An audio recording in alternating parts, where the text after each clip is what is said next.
Yang terakhir, ini tentang guru P3K. Kita jatuh pada lubang yang sama, Pak Menteri. Bertahun-tahun kita kemarin dirundung masalah tenaga honorer. Kita merasa dengan ada P3K ini menjadi solusi. Tapi ternyata yang berjalan permasalahan yang sama. Saya bosan, Bu Anita, kalau kita ngundang lagi Menteri Keuangan, Menteri Menpan RB, Menteri apa lagi? Mendagri. Kita berapa kali sudah kita bikin rapat-rapat seperti ini dan masalahnya sama. Kenapa kita tidak pernah belajar dari masalah yang ada? Bahwa kita punya kekurangan dalam peraturan perundangan hubungan pusat dan daerah itu fakta.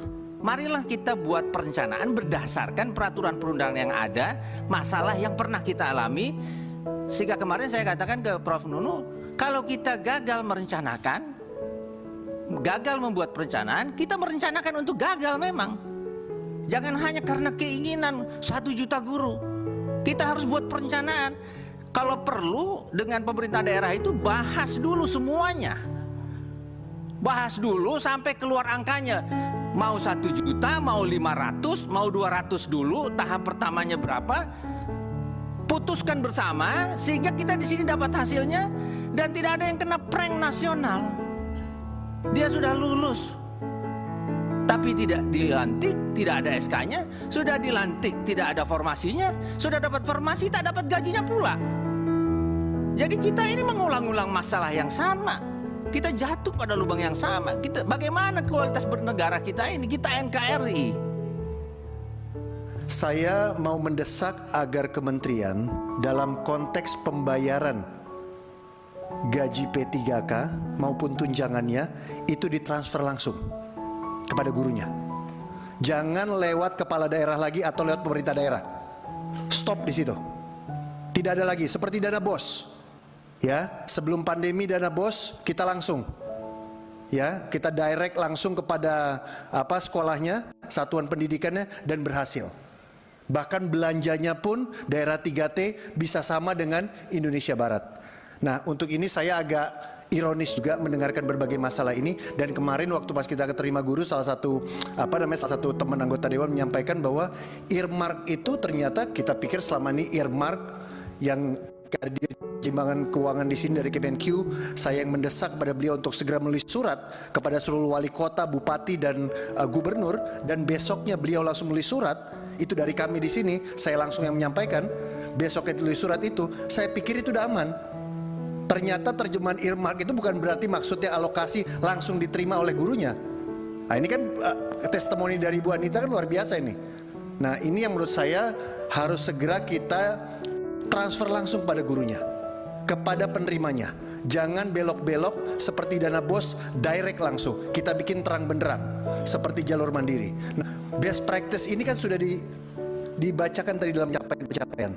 Ya, ini yang menurut saya untuk mengurangi apa yang diderita oleh teman-teman guru-guru yang P3K, tolong langkah-langkah ini mungkin bisa segera dilakukan. Itu aja tambahannya, Ibu Pimpinan. Terima kasih. Wassalamualaikum warahmatullahi wabarakatuh. Pengangkatan guru honorer menjadi ASN P3K, karena ini harus menjadi pembelajaran kita bahwa program-program kita yang mau kita lakukan ini perlu dibuat perencanaan yang baik. Ini akibat karena perencanaan yang tidak baik, akhirnya yang terjadi pengangkatan guru honorer menjadi ASN P3K ini berlarut-larut. Ada yang sudah lulus passing grade 193.000 sekian, tidak dapat formasi dan sekarang harus mencari jalan keluar. Dan mereka yang kita kategorikan menjadi P1, mereka masih kita bebani untuk mengikuti P2, untuk diobservasi, untuk dilakukan penyesuaian. Dan kalau kemudian dia melakukan sementara sudah merasa 2 tahun, merasa sudah lulus, tapi tidak jelas nasibnya, masih harus ikut observasi dan penyesuaian. Ini memberikan beban dan bagi mereka sebuah penderitaan tersendiri. Oleh karena itu sekali lagi mari kita ambil pelajaran, kita buat perencanaan yang baik sehingga kemudian tidak terjadi kasus seperti yang ada dengan pengangkatan guru honorer menjadi ASN P3K ini. Kemudian yang kedua, saya mengharap tetap ada diskresi guru-guru honorer yang dari swasta itu usahakan untuk dikembalikan ke sekolah asal. Sampai hari ini masih banyak keluhan melalui kami, sekolah-sekolah swasta, yang mengeluh karena guru seniornya itu dijerahkan, dimigrasikan ke sekolah negeri. Oleh karena itu, tolong nanti kalau sudah telanjur diangkat di sekolah negeri, saya minta Kemendikbudristek untuk melakukan diskresi. Kalau ada permintaan untuk ditarik kembali, bagaimana caranya kemudian dipayungi aturan sehingga kemudian mereka bisa menarik kembali guru seniornya itu ke sekolah asal. Itu permintaan kami. Jadi saya ingin langsung saja mengenai rekrutmen guru. Kita apresiasi apa yang sudah dilakukan Prof. Nunu saat ini ya, sudah mampu menyerap, masih ada 41.000 lagi kalau nggak salah guru P1, betul ya Prof. Nunu ya. Mohon Mas Menteri, tahun ini harus selesai. Yang 41.000 itu harus dan tahun ini P1. Pemerintah daerah saya paham pasti kemarin tadi katanya sudah bisa ditambah berapa tadi, 19.000 sekian ribu lagi ya. Tapi kalau bisa dilakukan pendekatan seperti Brebes tadi atau mungkin nanti NTT, gunakan personal approach, baik itu kepada Kemendagri atau kepada para bupati wali kota. Tawarkan mereka tambahan-tambahan lainnya, DAK lainnya atau apa yang lainnya yang bisa membuat mereka akhirnya membuka farmasi. Tapi kalau bisa Desember akhir P1-nya selesai. Sehingga P2 bisa kita selesaikan di tahun berikutnya dan P3 berikutnya lagi. Kalaupun ini mentok, kita juga di sini di DPR juga sudah mentok, kita upayakan untuk pansus, tapi kita sampai sekarang belum dapat izin pimpinan DPR. Maka kalau boleh saya mohon kepada Mas Menteri, coba berkoordinasi dengan Wakil Presiden, agar Wakil Presiden ini bisa menjadi tim percepatan perekrutan P3K. Sehingga nanti bisa memanggil Panselnas, bisa memanggil BKN, bisa memanggil Pemda, dan lain-lain. Supaya apa? Supaya ada kesepakatan bersama antara pemerintah. Mungkin itu saja Ibu Ketua yang bisa saya sampaikan, tetapi yang poin paling penting adalah upayakan Desember akhir ini yang 41.000 itu bisa bisa selesai. Dengan segala kewenangan dan kemampuan yang dimiliki Mas Menteri ataupun juga pemerintah ya, dalam hal ini mungkin berbagai stakeholder di pemerintah. Terima kasih, saya kembalikan kepada Ibu Ketua. Assalamualaikum warahmatullahi wabarakatuh. Terima kasih dan saya apresiasi banyak sekali masukan mengenai proses P3K. Tentunya saya ingin pertama mengucapkan bahwa dari kami tidak pernah kami merasa bahwa ini adalah proses yang sempurna. Kita ada banyak sekali tantangan dalam proses P3K ini. Ini yang paling mengambil waktu bukan hanya Dirjen GTK, tapi hampir seluruh tim Kemendikbudristek berupaya pagi siang malam untuk menyelesaikan permasalahan ini. Permasalahan ini juga sangat rumit karena ada berbagai banyak pihak dan dependensi daripada setiap langkah yang harus kita lakukan. Harapan besar saya adalah bahwa kita semua bersabar dan beroptimis, karena dengan segala kegaduhan yang ada dan proses yang sedang terjadi, dan saya mengerti pasti banyak yang juga masih kecewa di luar, tetapi kenyataannya sampai akhir ini hampir 600.000 guru honorer akan menjadi P3K yang sudah menerima formasi, dan mayoritas daripada itu akan menerima gajinya. Seperti tadi disebut datanya, yang belum menerima gaji itu sebenarnya proporsi yang cukup kecil. Saya mendengar juga banyak sekali permintaan dan desakan untuk bisa mensentralisasi pengangkatan guru P3K dan juga transfer gajinya langsung dari pusat. Tadi saya mendengar dari banyak anggota permintaan melakukan ini. Ini tentunya akan menjadi suatu wacana yang kami bawa dari meeting ini, dari raker ini kami akan bawa dan diskusikan, dan telah kami diskusikan dan akan terus kami coba lihat apa solusi yang bisa dihasilkan, berdiskusi dengan Kemenpan RB dan juga dengan Kemenq dengan ide yang dibahas hari ini mengenai bagaimana cara untuk menyelesaikan masalah formasinya. Tentunya saya tidak bisa menjamin apakah ini akan terjadi apa tidak, tapi yang sudah pasti akan kami coba angkat wacana ini kepada kementerian-kementerian lain yang berkait. memang permasalahan utama saya sama Bu Anita sama-sama frustrasi pada saat turun ke berbagai macam daerah, suka bingung padahal sudah menjelaskan berkali-kali bahwa bukan hanya anggaran itu sudah dipagu, tapi banyak Pemda mungkin yang belum sadar bahwa kalau anggaran itu tidak digunakan, itu akan diasumsi bergilir ke tahun berikutnya. Jadi secara teknis kalau tidak dikeluarkan anggaran itu, anggaran totalnya Pemda itu akan berkurang tiap tahun. Dan itu yang mungkin bisa juga dibantu komunikasikan kepada anggota Komisi 10 kepada masing-masing Pemda bahwa memang sudah di-earmark gitu. Tapi memang kami akan terus berjuang, terus bersosialisasi kepada setiap daerah untuk memastikan dan meyakinkan bahwa ini adalah harusnya prioritas nomor 1 gitu. Kenyataannya adalah kenapa waktu misalnya Bu Anita mengecek dan ternyata ada anggarannya, kenyataannya adalah anggaran itu tidak diprioritaskan untuk guru honorer, tapi ada kebutuhan lain yang mungkin dianggap lebih penting. Realitanya adalah itu. Jadi itu yang mungkin harus kita bantu bersama-sama gotong royong menekan kepada Pemda bahwa prioritas nomor 1 adalah pendidikan, dan prioritas nomor 1 di pendidikan adalah guru-guru honorer yang sekarang belum menerima nafkah yang layak. Jadi itu mungkin poin besarnya. Tentunya seperti yang Bu Nunu sudah presentasikan, semua isu-isu seperti guru tidak menyerobot guru lain di sekolah tempatnya, itu semuanya adalah alasan kenapa ini makan waktu. Komitmen kami adalah ini akan mayoritas daripada isu ini akan selesai sampai dengan akhir 2024. Kami akan usahakan apa yang kita bisa selesaikan di tahun ini, tetapi ini adalah proses yang terus berjalan Bapak Ibu. Jadi mohon bersabar. Memang nggak akan semuanya puas di tahun ini, tapi tahun depan lebih banyak lagi yang puas, lebih sedikit lagi yang tidak puas. Tahun berikutnya akan sangat sedikit yang tidak puas dan lebih banyak yang puas. Jadi itu adalah proses dan kami mohon kesabaran dari semua pihak untuk kami melakukan ini. Karena belum pernah ini terjadi sebesar ini dan sebanyak ini yang menjadi P3K. Dalam berpuluh-puluh tahun belum pernah. Jadi ini adalah suatu hal yang memang mungkin kerepotan inilah yang harus kita lalui untuk bisa menyelesaikan masalah ini. Tadi mengenai TIK saat ini terus oleh Pak Bu pimpinan. Kalau saudara menteri menyatakan itu berarti ketika membuat statement 1 juta tanpa perhitungan. Betul. Jadi mohon bersabar, itu harusnya dihitung dulu dong sebenarnya berapa yang pensiun, berapa jumlah sekolah dengan 268.000 sekolah guru yang dibutuhkan SD, SMP, SMA, SMK berapa? Gitu. Itu yang saya jadi catatan bagi kami. Terima kasih pimpinan. Tambahan pimpinan saya.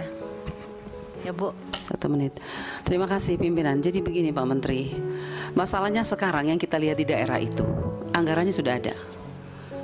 Nah sekarang yang saya minta Pak Menteri yang lulus passing grade yang 2021 yang sudah lulus tinggal diangkat ini Pak.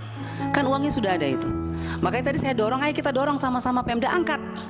Bila perlu bulan November ini angkat semua lulusan passing grade tahun 2021 karena uangnya sudah ada. Kita cek aja di daerah.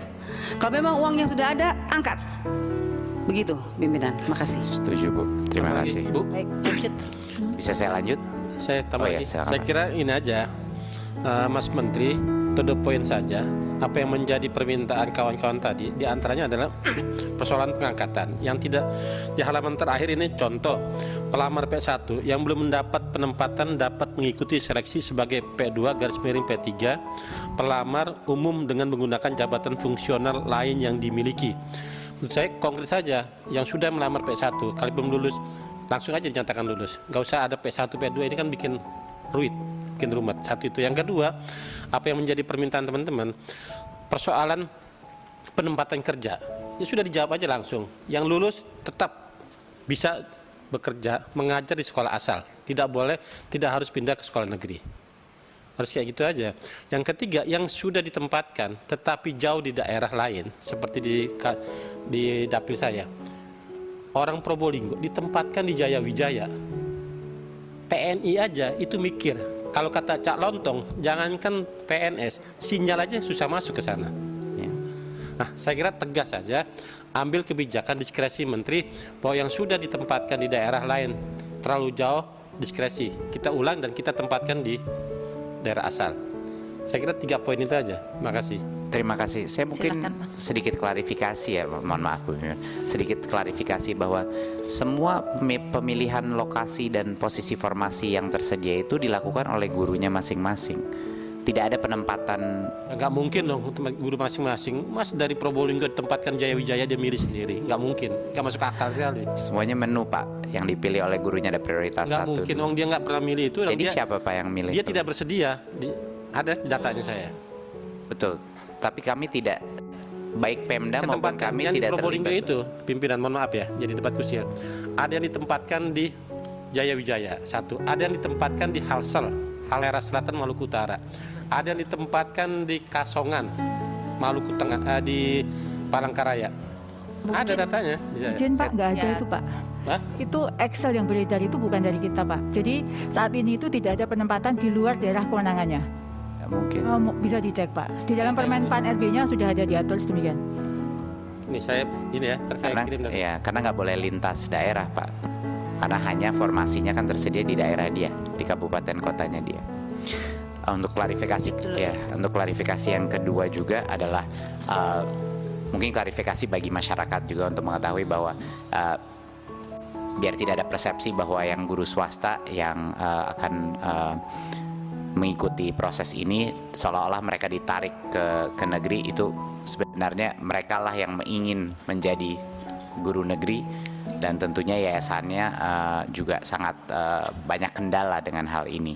Tapi itu adalah keputusan daripada masing-masing gurunya, bukan ditarik oleh pemerintah mereka yang menginginkan kesempatan untuk mengajar di guru negeri. Tapi seperti yang tadi Bu Nunu sudah tunjukkan, sekarang benar-benar prioritas agar tidak ada serobot-serobot dan tidak ada posisi yang diambil, benar-benar prioritas diberikan kepada guru negeri di masing-masing sekolah dan lokasinya dulu. Itulah makanya kita butuh beberapa ronde untuk memastikan itu. Yang berikutnya adalah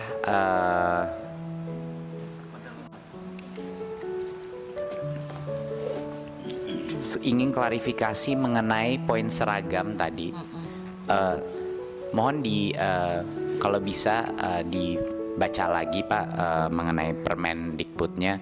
Tidak ada kewajiban apapun untuk menggunakan baju adat. Kita hanya meluruskan suatu hak yang memang dari dulu sudah ada. Setiap sekolah punya hak untuk melaksanakan opsi baju adat kalau mereka menginginkannya, dan Permendikbud itu hanya memberikan opsi, sama sekali tidak ada kewajiban. Tidak mungkin kita akan pernah memaksa itu, apalagi dengan ada beban biaya yang lebih besar. Jadi mohon kalau bisa dilihat di dalam Permendikbudnya itu sangat jelas bahwa itu hanya opsi. Izin pimpinan, mungkin jadi memang ada permen Pak Menteri ya, ada permen baru ya, Iya. terkait dengan itu. Iya. Ya, jadi saya juga tidak akan mengangkat di sini kalau tidak ada pertanyaan-pertanyaan dari wartawan, dari kepala sekolah, dari orang tua murid. Ini di reses kemarin ini tentang baju seragam ini. Jadi luar biasa informasi dari kementerian ini sudah tersosialisasi ke bawah. Dan masyarakat sudah bertanya-tanya kepada saya bagaimana tentang seragam ini, saya sendiri tidak tahu. Makanya saya sampaikan ke Pak Menteri, dan bagus ya kalau misalnya ada tadi penjelasan Pak Menteri ini disampaikan lagi ke daerah, supaya kami tidak ditanya lagi pada masa reses yang akan datang tentang masalah seragam ini, bahwa itu lebih kepada apa yang sudah ada menjadi hak, tinggal diserahkan kepada daerah untuk pemberlakuannya. Jadi saya kira itu sangat baik kalau bisa dilakukan. Terima kasih. Ya, terima kasih. Mungkin untuk yang pertanyaan mengenai blokiran, Bu Sekjen mungkin bisa sedikit memberi ke garis besar yang 1,8 triliun tersebut.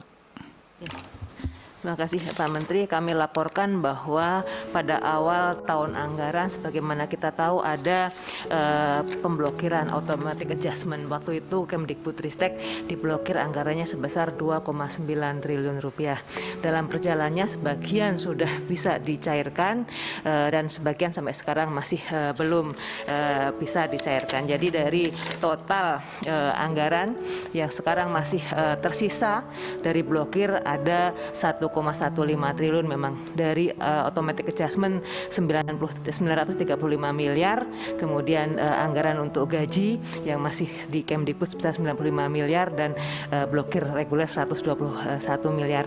Kami terus berupaya memastikan bahwa selalu terus berargumentasi kepada Kementerian Keuangan, Kementerian Bappenas bahwa anggaran-anggaran yang diblokir tersebut perlu untuk dilaksanakan sampai akhir tahun. Jadi sekarang pun masih terus berproses Bapak dan Ibu sekalian memastikan bahwa anggaran yang diblokir tersebut untuk bisa dilaksanakan. Terkait dengan anggaran yang sisanya dari 1,8 ada 608 itu adalah sisa BABUN yang memang sudah sulit untuk dilaksanakan dan itu disepakati juga untuk dikembalikan. Kemarin misalnya sebagai contoh Badan Bahasa mendapatkan alokasi untuk buku di daerah tertinggal. Seperti yang tadi disampaikan Pak Menteri, ada optimalisasi, kemudian sisanya masih kita bisa gunakan, tetapi ada yang memang tidak memungkinkan mengingat waktu yang sangat sedikit. Seperti misalnya TIK masih ada tersisa 113 miliar, itu sudah tidak memungkinkan untuk dieksekusi, maka itu akan dikembalikan. Jadi yang untuk 1,15 tetap kami terus berupaya agar sebagian bisa untuk dapat dibuka blokirnya untuk menambah capaian kinerja Kemendikbudristek. Demikian Pak Menteri, terima kasih. Terima kasih. Mungkin 2 poin terakhir adalah tadi ada poin mengenai TIK, bahwa cara kita menseleksi sekolah siapa yang akan menerima TIK adalah pertama misalnya tidak mempunyai TIK, dan kedua atau yang mencukupi, dan yang kedua adalah punya koneksi internet. Jadi mohon bantuan anggota Komisi 10 kalau ada sekolah-sekolah yang ternyata tidak punya akses internet atau lemot, tapi itu laptopnya tidak bisa digunakan, mohon diinfokan ke kami juga. Kami pun melakukan evaluasi itu di setiap daerah. Jadi itu sangat membantu kalau bisa membantu kami juga untuk memonitor. Ya, silakan. Terima kasih Pak Menteri. Sebagai tambahan saja klarifikasi dari apa yang ditanyakan oleh Bu Ilisa, untuk TIK dari BABUN yang sebesar 1,6 triliun yang baru dimasukkan di dalam DIPA bulan September, datanya adalah merupakan data sekolah yang sudah terverifikasi untuk bisa mendapatkan TIK berdasarkan usulan DAK Fisik tahun 2022. Jadi seluruh usulan DAK Fisik 2002 untuk TIK dilakukan verifikasi, validasi juga dengan oleh pemerintah daerah.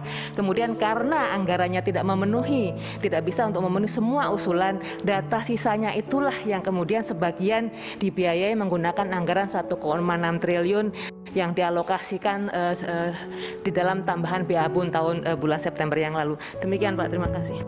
Pimpinan, tadi ada Bu Sekjen yang terlewat yang belum dijelaskan. Yang saya minta itu di halaman 10. Itu kan realisasi tanpa memperhitungkan blokir dan BABUN. Kalau pakai realisasi memperhitungkan blokir dan BABUN jadi bagaimana itu? Tapi kalau nggak bisa dijawab nanti aja pakai tertulis. Ya, sekalian tapi PR. Terima kasih. Mungkin yang poin terakhir untuk Pak Dede yang 7 guru besar Unhas, kami sedang dalam tahap menselidiki. Pak Nizam nanti akan kami kirim evaluasinya kepada Pak Dede pada saat ini. Tapi kebetulan Pak Nizam lagi berhalangan. Untuk pertanyaan yang kedua dari Pak Dede mengenai yang Wakil Menteri, Pak, itu bukan prerogatif saya Pak, itu prerogatif Pak Presiden dan hanya prerogatifnya Pak Presiden. Jadi bukan di kami Pak. Terima kasih. Ya. Terima kasih. Saya rasa itu dulu yang bisa kami sampaikan pada saat ini. Kalau ada masukan. Cukup ya teman-teman ya. Saya kira memang sudah. Pimpinan saya, pimpinan. Saya cuma titipan aja pimpinan. Maaf. Tunggu satu-satu dulu. Mohon maaf. Siapa Masih dulu mau penjelasan. ini? Pak Aam. Ya, saya juga Bu. Bu Pimpinan mau menyelesaikan satu jawaban tadi, ada kelupaan dari tim kami. Mengenai apa? Guru agama. Jadi mau jawab? Iya. Siapa yang? Oh iya. Nah, tadi itu juga. Untuk yang guru agama, mungkin Bu Nuno atau siapa? Kami kayaknya akan berkoordinasi dengan Kementerian Agama mengenai yang pertanyaan tadi mengenai guru agama dan formasi di situ. Ya, terima kasih. Silakan Bu Pimpinan. Siapa dulu nih? Pimpinan. Saya, Bu. Terima kasih Pimpinan. Ya, saya hanya. Ya udah, sebentar ya Bu ya, nanti biar. Saya juga Bu ya, daftar. Ya, titipan orang nih barusan masuk di Instagram saya. Ya, barusan. tolong Pak Raker dengan Kemendikbud sampaikan hasil tindak lanjut RDPU tanggal 29 Agustus 2022 perihal pengisian formasi kosong CPNS Kemendikbud Ristek agar segera terrealisasi. Terima kasih. Jadi ini tidak perlu dijawab sekarang, bisa secara tertulis supaya kalau secara tertulis kan saya bisa salin atau foto untuk saya kirimkan kepada yang bertanya. Terima kasih. Izin pimpinan. Silakan Bu Anita. Izin pimpinan. Pak Menteri, Bu tadi Anita yang maaf. saya bilang tadi bahwa kalau bisa kita rakor di daerah. Mungkin bukan Pak Menteri tapi siapalah. Yang penting ada bersama kami dengan pemerintah daerah untuk menyelesaikan masalah yang saya bilang tadi.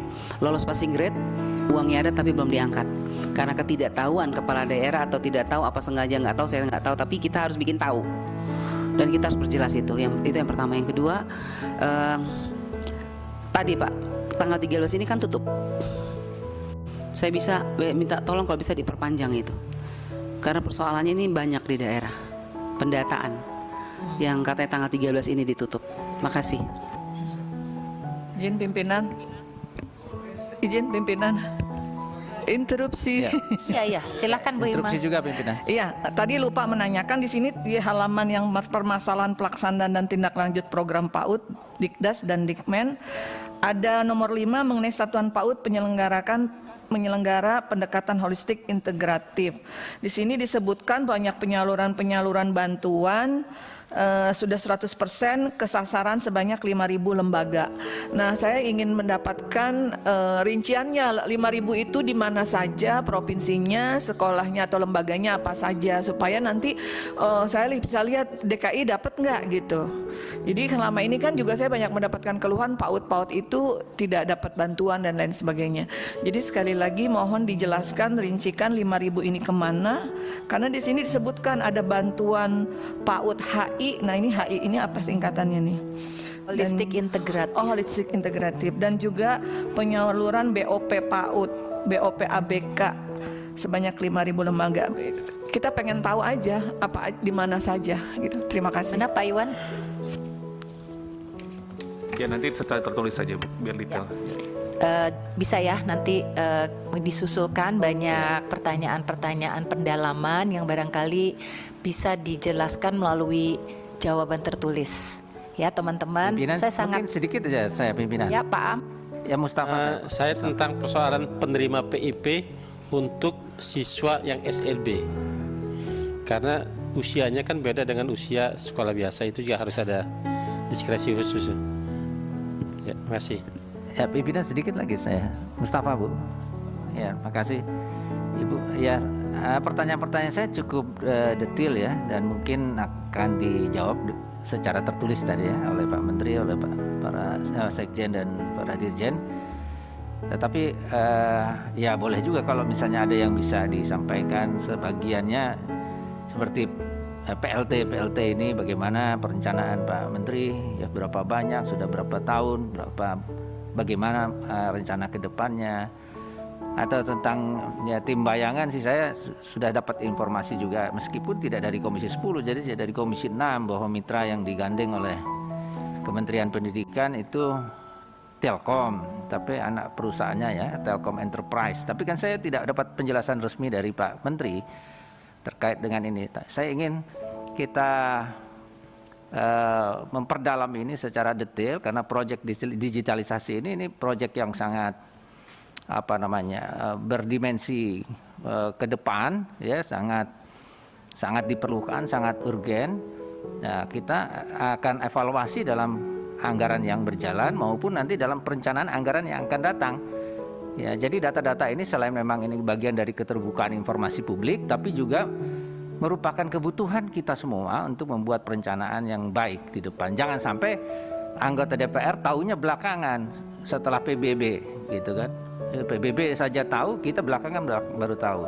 Jangan sampai begitu lagi, Pak Menteri. Makasih. Terima kasih. Mohon maaf Pak Mustafa, tapi di raker sebelumnya saya panjang lebar menjelaskan mengenai tim teknologi kita Pak. dan juga ada beberapa interview panjang lebar di media Pak mengenai itu. Jadi untuk klarifikasi, untuk menjawab pertanyaan Pak Mustafa, seluruh tim itu ada di bawahnya anak perusahaan Telkom ya, yang menjadi vendor dari Kemdikbudristek. Sekian Pak, terima kasih. Dan untuk yang jawaban mengenai yang PLT tadi, memang ada beberapa PLT di sini, tapi jaminan saya adalah itu tidak sama sekali mempengaruhi kinerja siapapun. Orang-orang terhebat kita di eselon 1 adalah juga PLT. Yang bisa kita tidak PLT-kan, akan pasti kita melakukan itu kalau itu dipermudahkan. Tetapi bagi yang misalnya pun PLT itu, kami menjamin tidak akan ada penurunan kinerja apapun. Nah, jadi tentunya kami selalu menginginkan semuanya menjadi pejabat permanen, tapi ada berbagai macam kendala yang mungkin tidak memungkinkan.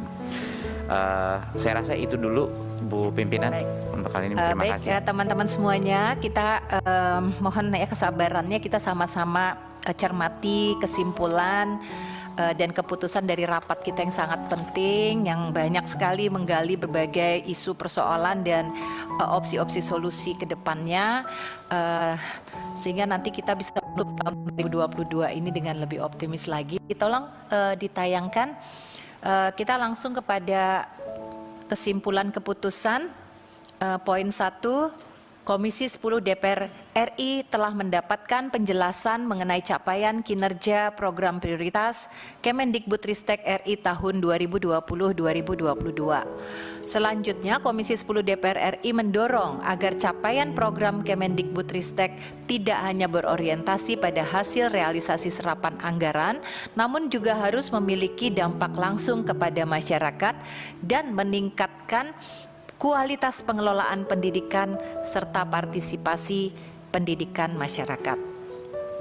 Poin kedua, mengenai capaian program prioritas Merdeka Belajar 2022 per tanggal 8 November 2022 atau pada halaman 13 sampai dengan 16 bahan paparan, Komisi 10 DPR RI menekankan agar realisasi anggaran pada program dan kegiatan yang masih rendah untuk ditingkatkan sesuai target sampai akhir Desember 2022. Antara lain, program pembiayaan pendidikan dengan kegiatan tunjangan guru dan kepala sekolah non-PTS, kurung TPG, TKG, dan insentif guru yang realisasinya mencapai 64,14%. Kemudian digitalisasi pendidikan, penguatan karakter dan peningkatan prestasi, bantuan peralatan pendidikan dan platform digital pendidikan Merdeka Belajar yang realisasinya baru mencapai 2,43% dan 27,62%. Kemudian program pendidikan vokasi dengan kegiatan pendidikan tinggi vokasi untuk mendukung kebutuhan industri sebesar 49,59% realisasinya, dan program kegiatan Dudi kerjasama dengan satuan pendidikan vokasi yang realisasinya baru mencapai 53,08%. Kemudian program SMK Pusat Keunggulan yang realisasinya mencapai 62,01%. Untuk program pendidikan tinggi, ada kegiatan sarana perguruan tinggi yang direvitalisasi PHLN dengan realisasi baru 23,81%. Kemudian sarana perguruan tinggi yang direvitalisasi SBSN dengan realisasi 23,2%. Kemudian kegiatan SDM Dikti yang ditingkatkan kompetensi dan kualifikasinya melalui PHLN sebesar realisasi 45,43%. Untuk program guru dan tenaga kependidikan, ada kegiatan guru yang mengikuti sertifikasi guru, realisasinya mencapai 59,05%, kemudian penataan GTK, realisasinya 65,75%. Program pemajuan kebudayaan, dua kegiatan yang perlu diperhatikan: cagar budaya yang dilestarikan yang realisasinya 25,66%, walaupun tadi sudah dijelaskan. Kemudian karya perfilman dan musik Indonesia 62,33%. Untuk program kurikulum perbukuan dan asesmen pendidikan pendidikan ada kegiatan SDM perbukuan yang tersertifikasi realisasi 44,97%, dan terakhir pengembangan dan pembinaan bahasa dengan kegiatan generasi muda terbina program literasi yang realisasinya masih mencapai 51,68%. Poin ketiga, Kemendikbudristek RI menyampaikan bahwa realisasi anggaran pada APBN tahun anggaran 2022 per tanggal 9 November 2022 baru mencapai 71,58% atau sebesar 61,3 triliun dari pagu harian sebesar 85,7 triliun. Oleh karena itu, Komisi 10 DPR RI mendorong agar realisasi anggaran Kemendikbudristek RI dengan sisa anggaran sebesar 24,3 triliun rupiah dapat sesuai target pada akhir Desember 2022.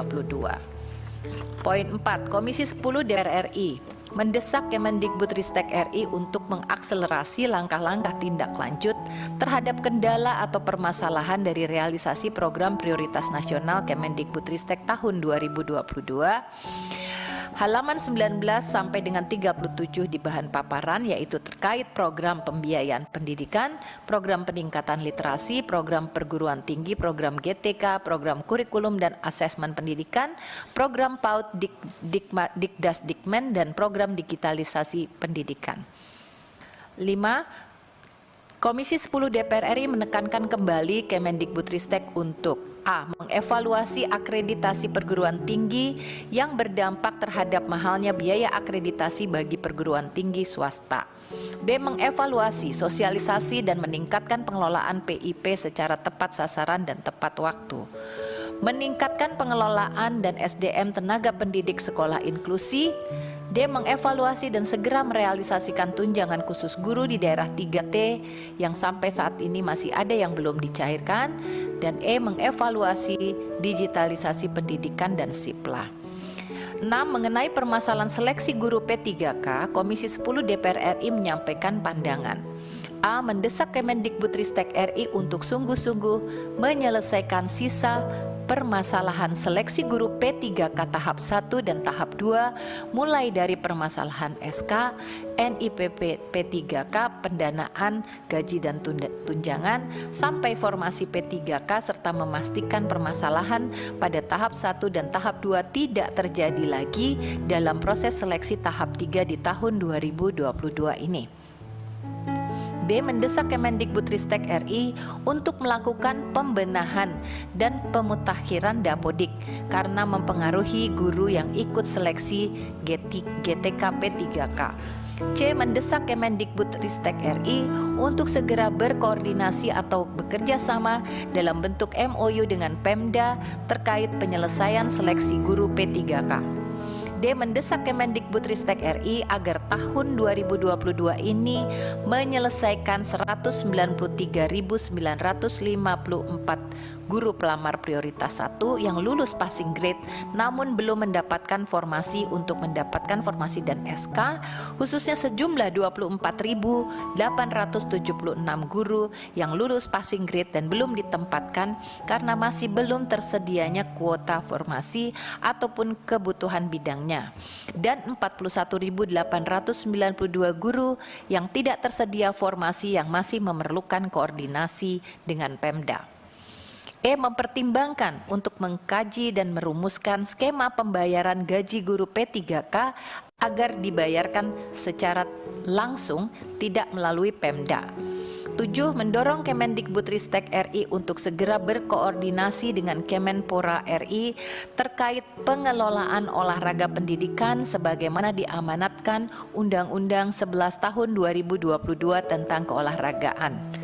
Dan terakhir, Komisi 10 DPR RI mengharapkan Kemendikbudristek RI untuk memberikan jawaban tertulis terhadap pertanyaan dan tanggapan yang disampaikan anggota Komisi 10 DPR RI paling lambat berapa? 2 minggu?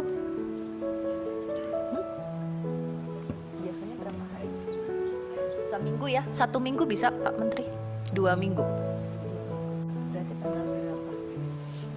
Karena banyaknya dan ingin dijawab secara berbasis data dan informasi, gimana teman-teman memberi waktu Terlalu lama, nggak sabar ya? Nggak bisa. Nggak apa-apa ya, lebih bagus 2 minggu, tetapi tentunya kita berharap lengkap dan juga berbasis kepada data terkini gitu ya. Gimana teman-teman? Mudah-mudahan kalau bisa lebih cepat dari itu, silahkan Pak Menteri, 10 hari pun kita juga senang gitu ya, tetapi paling lambat, jadi bisa saja lebih cepat dari 24 November 2022 ya, karena mungkin ini masih ada waktu untuk kita nanti sebelum mengakhiri masa sidang, dan ini kita membawa data-data ini lagi ke dapil kita masing-masing. Baik, apakah ada Bu, penyempurnaan atau bisa naik ke nomor 2. Nomor 2. Jadi pencapaian anggaran yang disampaikan itu ada catatannya, bukan sekedar untuk mentargetkan harus mendaya serapnya, tapi juga efektivitas dalam hal pelaksanaannya supaya diraksanakan dengan dirasakan oleh rakyat. Gitu. Jadi diminta juga untuk menyampaikan laporan bagaimana efektivitasnya. Ditambahkan saja kata efektivitas. Jadi kita sudah sampaikan tidak hanya berorientasi pada hasil realisasi serapan anggaran, tetapi juga efektivitasnya dan dampak langsungnya kepada masyarakat. Gitu ya.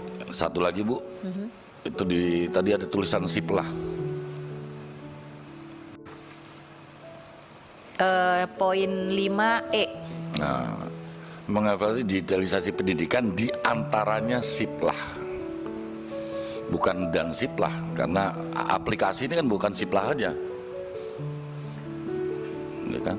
Ada beberapa hal, itu diantaranya, artinya semua juga harus dievaluasi. Diantaranya SIPLAH. Ya. Baik, masih. Tadi juga kan ada masukan platform untuk guru dan lain-lainnya ya. Saya kira sudah cukup ya teman-teman semuanya. Pimpinan, sedikit lagi Bu. Pak Menteri, yang poin 6 itu Bu, kan mendesak kementerian sungguh-sungguh menyelesaikan. Saya mau tanya sedikit, itu yang sudah lulus passing grade, berarti kalau lewat tanggal 13 ini mereka masih tetap bisa diangkat? Bu Nunu. Yang mana Bu? Yang lulus passing grade Ya, 2021 itu kan menjadi kegalauan mereka karena ketidaktahuan Pemda tidak memberikan informasi. Ini kan kita mau berjuang supaya Pemda berikan informasi. Tapi kalau ketika kita berjuang sementara sudah lewat tanggal 13, mereka masih bisa tetap diangkat atau bagaimana? Mohon izin Bu, kalau yang sudah ada di data itu tetap mengikuti proses. Tapi kalau belum ada formasi, itu kan perlu Pemda mengusulkan lagi, kemudian mengundur itu kewenangan di Panselnas Bu. Karena harus menginjek data lagi dan lain sebagainya, itu bukan kewenangan Kemendikbud untuk memundurkan batas akhir pendaftaran. Jadi mungkin ini bisa diadvokasi ke Panselnas. Yang lulus passing tadi sudah saya sampaikan ada 127.000 plus 11.000. Itu tetap bisa diangkat? Iya, betul Bu.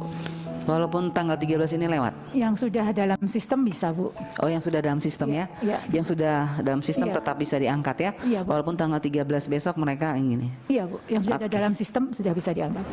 Oke, baik, makasih. Bu, boleh nyambung yang disampaikan Bu Anita, Bu, izin supaya nanti komprehensif. Jadi kan peta jalan keterangan RDP kemarin kan sudah dibuat tapi sedang dikonsolidasikan. Nah, sekarang peta jalan yang dibuat resmi oleh Kemendikbud supaya juga nanti menjadi acuan pedoman itu kita tunggu kapan gitu aja kan, karena kemarin kan jawabannya sudah dibuat tapi sedang dikonsolidasikan. Itu kapan? Itu tentu masuk di sini aja poin. Komisi 10 menunggu hasil konsolidasi peta jalan tentang masalah itu P3K.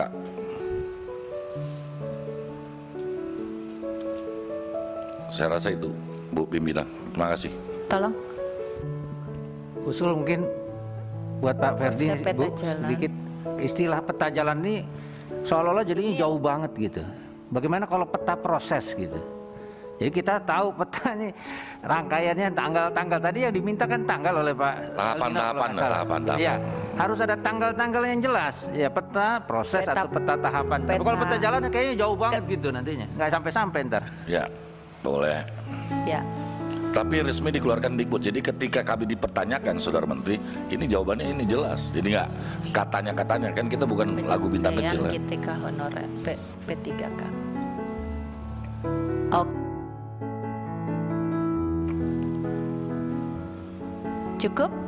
Cukup ya teman-teman semuanya. Alhamdulillah begitu banyak hal yang sangat penting dan rapat ini sangat produktif.